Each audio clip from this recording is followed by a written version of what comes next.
ના મોતની આગાહી કરે અને તે પણ સાચી પડે તો આવું જ કંઈક કચ્છમાં થયું છે। કચ્છી મહેશ્વરી સમાજના ધર્મગુરુ વેલજીભાઈ મેઘજીભાઈ માતિયાએ થોડા દિવસ પહેલા જ પોતાના મોતનો સંકેત આપ્યો હતો। સંકેત આપતા તેમણે ચોથના દિવસે તેઓ દેહત્યાગ કરશે તેવું પણ જણાવ્યું હતું। વેલજીભાઈના ગુરુએ સ્વપ્નમાં આવીને તેમને સંકેત આપ્યો હતો કે ચોથના દિવસે તેમનો દેહત્યાગ થશે। આ વાત આજે તદ્દન સાચી પડી છે।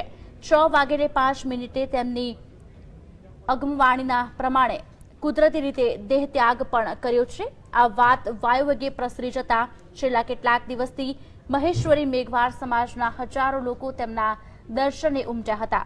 ધર્મગુરુની અગમવાણીને સાચી માનીને વેલજીભાઈએ 15 દિવસ પહેલા જાતે જ અંજારના ખાંભરા ગામે પોતાની સમાધિની જગ્યા પણ નક્કી કરી હતી। મેઘવાર સમાજમાં એવી માન્યતા છે કે ધર્મગુરુઓને તેમના દેહત્યાગ અંગે અગાઉથી જ સંકેત મળી જાય છે। આજ અંગે વિગત આપશે મારા સંવાદદાતા દિલીપભાઈ ગોર અમારી સાથે જોડાયા છે। દિલીપભાઈ, આજે પ્રમાણે સમાચાર મળી રહ્યા છે, શું વિગતો છે? આજથી 15 દિવસ પહેલા વેલજીભાઈ અહીંયા જે બારોઈ ખાતે રહે છે અને જે મતિયાદેવ ધર્મગુરુ તરીકે ઓળખાય છે, તેમને સપનું આવ્યું હતું અને સપનામાં તેમને ચોથના દેવ થવાનું તેમને એવું સપનું આવ્યું હતું।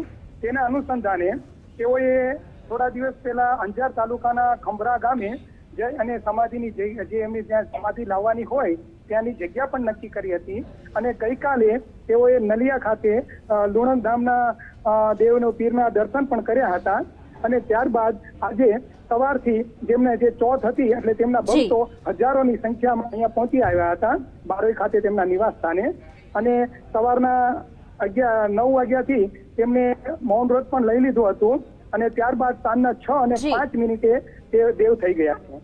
આભાર દિલીપ, સમગ્ર માહિતી આપવા બદલ।